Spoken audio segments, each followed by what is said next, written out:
जय श्री श्याम भक्तों। आज हम भगवान कृष्ण की कहानी का अनुसरण करेंगे। एकादशी के दिन हमें भगवान की कृष्ण जी की कथा का स्मरण करना चाहिए। द्वादशी के दिन हमें भगवान कृष्ण की कथा का अनुसरण करना चाहिए। इससे हमारे जीवन से पापों की निवृत्ति होती है और उनकी कृपा हमारे ऊपर बरसती रहती है। बोलिए विष्णु भगवान की जय, कृष्ण कन्हैया लाल की। एक समय की बात है, एक बहुत ही ज्ञानी पंडित था। वह अपने एक बचपन के घनिष्ठ मित्र से मिलने के लिए किसी दूसरे गांव जा रहा था, जो कि बचपन से ही गूंगा और एक पैर से अपाहिज था। उसका गांव काफी दूर था और रास्ते में कई और छोटे छोटे गांव भी पड़ते थे। पंडित अपनी धुन में चला जा रहा था कि रास्ते में उसे एक आदमी मिल गया जो दिखने में बड़ा ही हुष्ट-पुष्ट था। वह भी पंडित के साथ ही चलने लगा। पंडित ने सोचा कि चलो अच्छा ही है, साथ साथ चलने से रास्ता जल्दी कट जाएगा।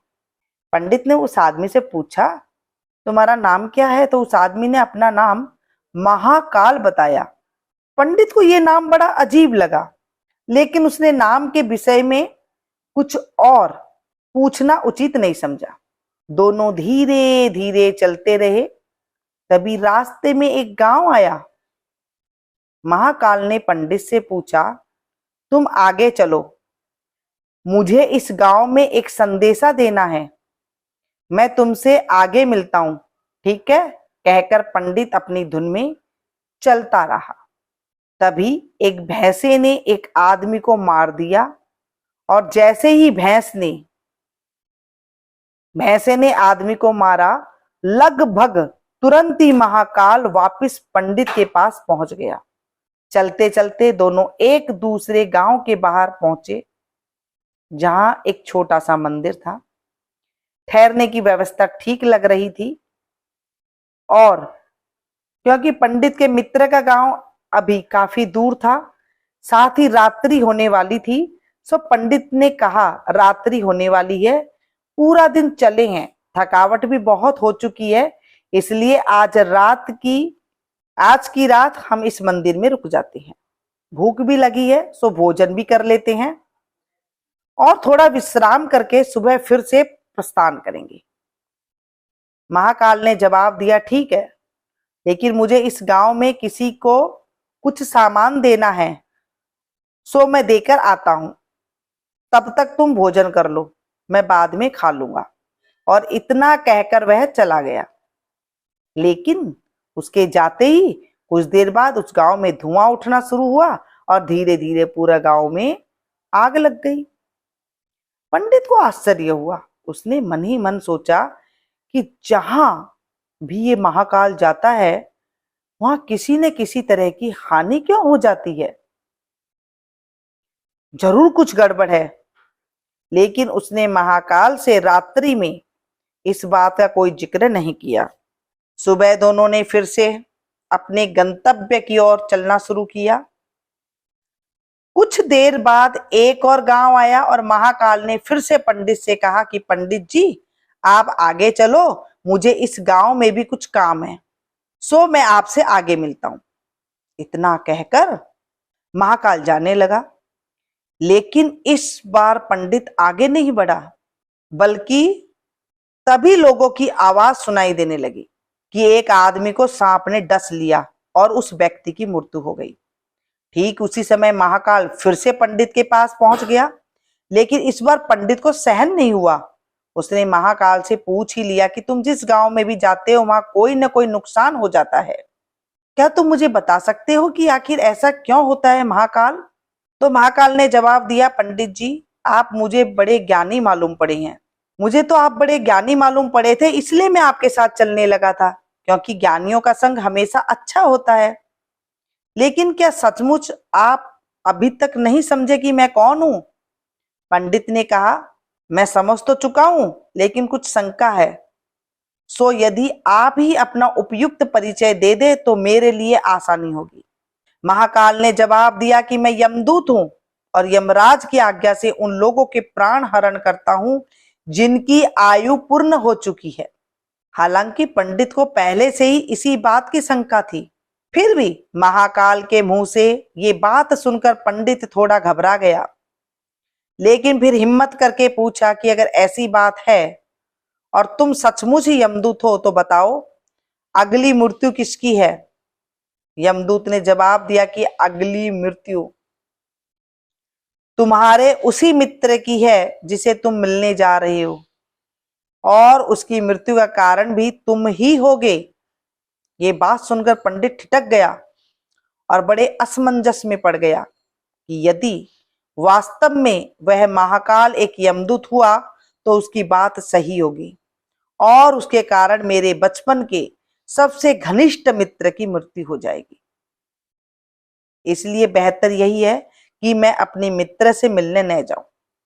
कम से कम मैं उसकी मृत्यु का कारण तो नहीं बनूंगा। तभी महाकाल ने कहा कि तुम जो सोच रहे हो वो मुझे भी पता है, लेकिन तुम्हारे अपने मित्र से मिलने न जाने के विचार से नियति नहीं बदल जाएगी। तुम्हारे मित्र की मृत्यु निश्चित है और वह अगले ही कुछ क्षणों में घटित होने वाली है। महाकाल की मुख से ये बात सुनते ही पंडित को झटका लगा, क्योंकि महाकाल ने उसके मन की बात जान ली थी, जो कि किसी सामान्य व्यक्ति के लिए तो संभव ही नहीं था।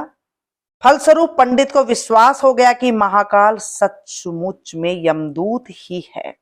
इसलिए वह अपने मित्र की मृत्यु का कारण न बने, इस हेतु वह तुरंत पीछे मुड़ा और फिर से अपने गांव की तरफ लौटने लगा। परंतु जैसे ही वह मुड़ा, सामने से उसे उसका मित्र उसकी ओर तेजी से आता हुआ दिखाई दिया, जो कि पंडित को देखकर अत्यधिक प्रसन्न लग रहा था। अपने मित्र की आने की गति को देख पंडित को ऐसा लगा जैसे कि उसका मित्र काफी समय से उसके पीछे पीछे ही आ रहा था। लेकिन क्योंकि वह बचपन से ही गूंगा, वह एक पैर से अपाहिज था, इसलिए न तो पंडित तक पहुंच पा रहा था, न ही पंडित को आवाज देकर रोक पा रहा था। लेकिन जैसे ही वह पंडित के पास पहुंचा, अचानक न जाने क्या हुआ और उसकी मृत्यु हो गई। पंडित हक्का बक्का सा आश्चर्य भरी नजरों से महाकाल की ओर देखने लगा, जैसे कि पूछ रहा हो कि आखिर हुआ क्या उसके मित्र को। महाकाल पंडित के मन की बात समझ गया और बोला, तुम्हारा मित्र पिछले गांव से ही तुम्हारे पीछे पीछे आ रहा था, लेकिन तुम समझ ही नहीं सकते हो कि वह अपाहिज व गूंगा होने की वजह से ही तुम तक नहीं पहुंच सका। उसने अपनी सारी ताकत लगाकर तुम तक पहुंचने की कोशिश की, लेकिन बुढ़ापे में बचपन जैसी शक्ति नहीं होती है, इसलिए हृदयघात की वजह से तुम्हारे मित्र की मृत्यु हो गई है। और उसकी वजह हो तुम, क्योंकि वह तुमसे मिलने हेतु तुम तक पहुंचने के लिए ही अपने सीमाओं को लांघते हुए तुम्हारे पीछे भागा रहा था। अब पंडित को पूरी तरह से विश्वास हो गया कि महाकाल सचमुच ही यमदूत है और जीवों के प्राण हरण करना ही उसका काम है। क्योंकि पंडित एक ज्ञानी व्यक्ति था और जानता था कि मृत्यु पर किसी का कोई वश नहीं चल सकता, वह सभी को एक न एक दिन मरना ही है। इसलिए उसने जल्दी ही अपने आप को संभाल लिया, लेकिन सहसा ही उसके मन में अपनी स्वयं की मृत्यु के बारे में जानने की उत्सुकता हुई। इसलिए उसने महाकाल से पूछा, अगर मृत्यु मेरे मित्र की होनी थी तो तुम शुरू से ही मेरे साथ क्यों चल रहे थे? महाकाल ने जवाब दिया, मैं तो सभी के साथ चलता हूं और हर क्षण चलता रहता हूं। केवल लोग मुझे पहचान नहीं पाते हैं, क्योंकि लोगों के पास अपनी समस्याओं के अलावा किसी और व्यक्ति, वस्तु या घटना के संदर्भ में सोचने या उसे देखने समझने का समय ही नहीं है। पंडित ने आगे पूछा, तो क्या तुम बता सकते हो कि मेरी मृत्यु कब और कैसे होगी? महाकाल ने कहा, हालांकि किसी भी सामान्य जीव के लिए ये जानना उपयुक्त नहीं है क्योंकि कोई भी जीव अपनी मृत्यु के संदर्भ में जानकर व्यथित ही होता है। लेकिन तुम ज्ञानी व्यक्ति हो और अपने मित्र की मृत्यु को जितनी आसानी से तुमने स्वीकार कर लिया है, उसे देखकर मुझे ये लगता है कि तुम अपनी मृत्यु के बारे में भी जानकर व्यथित नहीं होंगे। तो तुम्हारी मृत्यु आज से ठीक 6 माह बाद आज ही के दिन, लेकिन किसी दूसरे राजा के राज्य में फांसी लगने से होगी।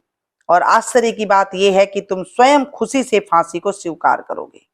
ना कहकर महाकाल जाने लगा, क्योंकि अब उसके पास पंडित के साथ करते रहने का कोई कारण ही नहीं था। पंडित ने अपने मित्र को यथास्थिति जो भी कर्मकांड संभव था किया और फिर से अपने गांव लौट गया। लेकिन कोई व्यक्ति चाहे जितना भी ज्ञानी हो, न हो जाए, अपनी मृत्यु के संदर्भ में जानने के बाद कुछ तो व्यथित होता ही है और उस मृत्यु से बचने के लिए कुछ ना कुछ तो करता ही है। सो पंडित ने भी किया। क्योंकि पंडित विद्वान था, इसलिए उसकी ख्याति उसके राज्य के राजा तक थी। उसने सोचा कि राजा के पास तो कई ज्ञानी मंत्री होते हैं और वे उसकी इस मृत्यु से संबंधित समस्याओं का भी कोई ना कोई समाधान तो निकाल ही देंगे। इसलिए वह पंडित राजा के दरबार में पहुंचा और राजा को सारी बात बताई। राजा ने पंडित की समस्या को अपने मंत्रियों के साथ बांटा और उनसे सलाह मांगी। अंत में सभी के सलाह से यह तय हुआ कि यदि पंडित की बात सही है तो जरूर उसकी मृत्यु 6 महीने बाद होगी। लेकिन मृत्यु तब होगी जबकि वह किसी दूसरे राज्य में जाएगा। यदि वह किसी दूसरे राज्य में जाए ही ना तो मृत्यु नहीं होगी। ये सलाह राजा को भी उपयुक्त लगी। सो उसने पंडित के लिए महल में ही रहने हेतु उपयुक्त व्यवस्था करवा दी। अब राजा की आज्ञा के बिना कोई भी व्यक्ति उस पंडित से नहीं मिल सकता था, लेकिन स्वयं पंडित कहीं भी आ जा सकता था ताकि उसे ये ना लगे कि वह राजा की कैद में है। हालांकि वह स्वयं ही डर के मारे कहीं आता जाता नहीं था। धीरे धीरे पंडित की मृत्यु का समय नजदीक आने लगा और आखिर वह दिन भी आ गया जब पंडित की मृत्यु होनी थी। सो जिस दिन पंडित की मृत्यु होनी थी उससे पिछली रात पंडित डर के मारे जल्दी ही सो गया ताकि जल्दी से जल्दी वह रात और अगला दिन बीत जाए और उसकी मृत्यु टल जाए। लेकिन स्वयं पंडित को नींद में चलने की बीमारी थी और इस बीमारी के बारे में वह स्वयं भी नहीं जानता था। इसलिए राजा या किसी और से भी इस बीमारी का जिक्र करने अथवा किसी चिकित्सक से इस बीमारी का इलाज करवाने का तो प्रश्न ही नहीं था। चूंकि पंडित अपनी मृत्यु को लेकर बहुत चिंतित था और नींद में चलने की बीमारी का दौरा अक्सर तभी पड़ता था जब ठीक से नींद नहीं आ रही। उसी रात पंडित रात को नींद में चलने का दौरा पड़ा और वह उठा, राजा के महल से निकलकर अस्तबल में आ गया। क्योंकि वह राजा का खास मेहमान था, इसलिए किसी भी पहरेदार ने उसे न रोका न किसी तरह की पूछताछ की। अस्तबल में पहुंचकर वह सबसे तेज दौड़ने वाले घोड़े पर सवार होकर नींद की बेहोशी में ही राज्य की सीमा से बाहर दूसरे राज्य की सीमा में चला गया। इतना ही नहीं, वह दूसरे राज्य के राजा के महल में पहुंच गया और संयोग हुआ कि उस महल में भी किसी पहरेदार ने उसे नहीं रोका, न ही कोई पूछताछ की। सभी लोग रात में अंतिम प्रहर की गहरी नींद में थे। वह पंडित सीधे राजा के शयन कक्ष में पहुंच गया। रानी के एक और उस राज्य का राजा सो रहा था, दूसरी ओर स्वयं पंडित जाकर लेट गया। हुई तो राजा ने पंडित को रानी के बगल में सोया हुआ देखा। राजा बहुत क्रोधित हुआ, पंडित को गिरफ्तार कर लिया। पंडित को भी समझ में ही नहीं आ रहा था कि वो आखिर दूसरे राज्य में और सीधे ही राजा के शयन कक्ष में कैसे पहुंच गया। लेकिन वहां उसकी सुनने वाला कौन था? राजा ने पंडित को राज दरबार में हाजिर करने का हुक्म दिया। कुछ समय बाद राजा का दरबार लगा, जहां राजा ने पंडित को देखा और देखते इतना क्रोधित हुआ कि पंडित को फांसी पर चढ़ा दिए जाने का फरमान सुना दिया। फांसी की सजा सुनकर पंडित कांप गया, फिर भी हिम्मत कर उसने राजा से कहा कि महाराजा, मैं नहीं जानता कि मैं इस राज्य में कैसे पहुंचा। मैं ये भी नहीं जानता कि मैं आपके शयन कक्ष में कैसे आ गया और आपके राज्य के किसी भी पहरेदार ने मुझे रोका क्यों नहीं। लेकिन मैं इतना जानता हूं कि आज मेरी मृत्यु होनी थी और होने जा रही है। राजा को ये बात थोड़ी अटपटी लगी। उसने पूछा, तुम्हें कैसे पता कि आज तुम्हारी मृत्यु होनी थी? कहना क्या चाहते हो तुम? राजा के सवाल के जवाब में पंडित से पिछले 6 महीनों की पूरी कहानी बता दी और कहा कि महाराजा, मेरा क्या, किसी भी सामान्य व्यक्ति को इतना साहस कैसे हो सकता है कि वह राजा की उपस्थिति में राजा के ही कक्ष में रानी के बगल में सो जाए? ये तो सरासर आत्महत्या ही होगी और मैं दूसरे राज्य से इस राज्य में आत्महत्या करने क्यों आऊंगा? राजा को पंडित की बात थोड़ी उपयुक्त लगी, लेकिन राजा ने सोचा कि शायद वह पंडित मृत्यु के बचने के लिए महाकाल और अपनी मृत्यु की भविष्यवाणी बहाना बना रहा है। इसलिए उसने पंडित से कहा कि यदि तुम्हारी बात सत्य है और आज तुम्हारी मृत्यु का दिन है, जैसे कि महाकाल ने तुमसे कहा है, तो तुम्हारी मृत्यु का कारण मैं नहीं बनूंगा। लेकिन यदि तुम झूठ कह रहे हो तो निश्चित ही आज तुम्हारी मृत्यु का दिन है। क्योंकि पड़ोसी राज्य का राजा उसका मित्र था, इसलिए उसने तुरंत कुछ सिपाहियों के साथ दूसरे राज्य के राजा के पास पत्र भेजा और पंडित की बात की सत्यता का प्रमाण मांगा। शाम तक भेजे गए सैनिक फिर से लौट आए और उन्होंने आकर बताया कि महाराजा, पंडित जो कह रहा है वह सच है। दूसरे राज्य के राजा ने पंडित को अपने महल में ही रहने की संपूर्ण व्यवस्था दे रखी थी और पिछले 6 महीने से ये पंडित राजा के मेहमान था। कल रात राजा स्वयं इससे अंतिम बार इसके शयन कक्ष में मिले थे और उसके बाद इस राज्य में कैसे पहुंच गया इसकी जानकारी किसी को नहीं है। इसीलिए उस राज्य के राजा के अनुसार पंडित को फांसी की सजा दिया जाना उचित नहीं है। लेकिन अब राजा के लिए एक नई समस्या आ गई। क्योंकि उसने बिना पूरी बात जाने ही पंडित को फांसी की सजा सुना दी थी, इसलिए अब यदि पंडित को फांसी न दी जाए तो राजा के कथन का अपमान हो और यदि राजा द्वारा दी गई सजा का मान रखा जाए तो पंडित की बेवजह मृत्यु हो जाए।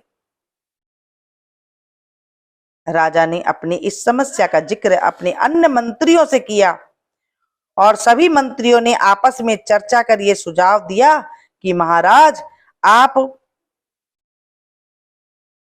पंडित का कच्चे सूत का एक धागे से फांसी लगवा दें। इससे आपके वचन का मान भी रहेगा और सूत के धागे से लगी फांसी से पंडित की मृत्यु भी नहीं होगी, जिससे उसके प्राण भी बच जाएंगे। राजा को ये विचार उपयुक्त लगा और उसने ऐसा ही आदेश सुनाया। पंडित के लिए सूत के धागे की फांसी का फंदा बनाया गया और नियमानुसार पंडित को फांसी पर चढ़ाया जाने लगा। सभी खुश थे कि न तो पंडित मरेगा न राजा का वचन झूठा होगा। पंडित को भी विश्वास था कि सूत के धागे से तो उसकी मृत्यु नहीं होगी, इसलिए वह भी खुशी खुशी फांसी चढ़ने को तैयार था, जैसे कि महाकाल ने उसे कहा था। लेकिन जैसे ही पंडित को फांसी दी गई, सूत का धागा तो टूट गया, लेकिन टूटने से पहले उसने अपना काम कर दिया। पंडित के गले की नस कट चुकी थी उस सूत के धागे से और पंडित जमीन पर पड़ा तड़प रहा था। हर धड़कन के साथ उसके गले से खून की फुहार निकल रही थी और देखते ही देखते कुछ क्षण में पंडित का शरीर पूरी तरह से शांत हो गया। सभी लोग आश्चर्यचकित हक्के बक्के से पंडित को मरते हुए देखते रहे। किसी को भी विश्वास नहीं हो रहा था कि एक कमजोर से सूत के धागे से किसी की मृत्यु हो सकती है, लेकिन घटना घट चुकी थी। नियति ने अपना काम कर दिया था। जो होना था वह होकर ही रहता है। हम चाहे जितनी सावधानियां बरतें या चाहें जितने उपाय कर लें, लेकिन हर घटना और उस घटना का सारा ताना बाना पहले से ही निश्चित है, जैसे जिसे हम रत्ती भर भी इधर उधर नहीं कर सकते। इसलिए ईश्वर ने हमें भविष्य जानने की क्षमता नहीं दी है, ताकि हम अपने जीवन को ज्यादा बेहतर तरीके से जी सकें। और यही बात उस पंडित पर भी लागू होती है। यदि पंडित ने महाकाल से अपनी मृत्यु के बारे में न पूछा होता तो अगले 6 महीने तक वह राजा के महल में कैद होकर हर रोज डर डर के जीने की बजाय ज्यादा बेहतर जिंदगी जीता। प्रकृति ने जो भी कुछ बनाया है और उसे जैसा बनाया है वह सब कुछ किसी न किसी कारण से वैसा है, और उसके वैसा होने पर सवाल उठाना गलत है, क्योंकि हर व्यक्ति, वस्तु या स्थिति का संबंध किसी न किसी घटना से है जिसे घटित होना है। उदाहरण के लिए पंडित की मृत्यु का संबंध उसके मित्र से था, क्योंकि यदि वह उसके मित्र से मिलने न जा रहा होता तो उसे रास्ते में महाकाल न मिलता और पंडित उससे अपनी मृत्यु से संबंधित सवाल न करता। यदि पंडित अपने मित्र से मिलने न जाता और पंडित का मित्र बचपन से ही गूंगा और अपाहिज न होता तो उसकी मृत्यु न होती, क्योंकि उस स्थिति में वह अपने मित्र को पीछे से आवाज देकर रोक सकता था। यानी बचपन से प्रकृति से उसे जो अपंगतता दी थी उसका संबंध उसकी मृत्यु से था।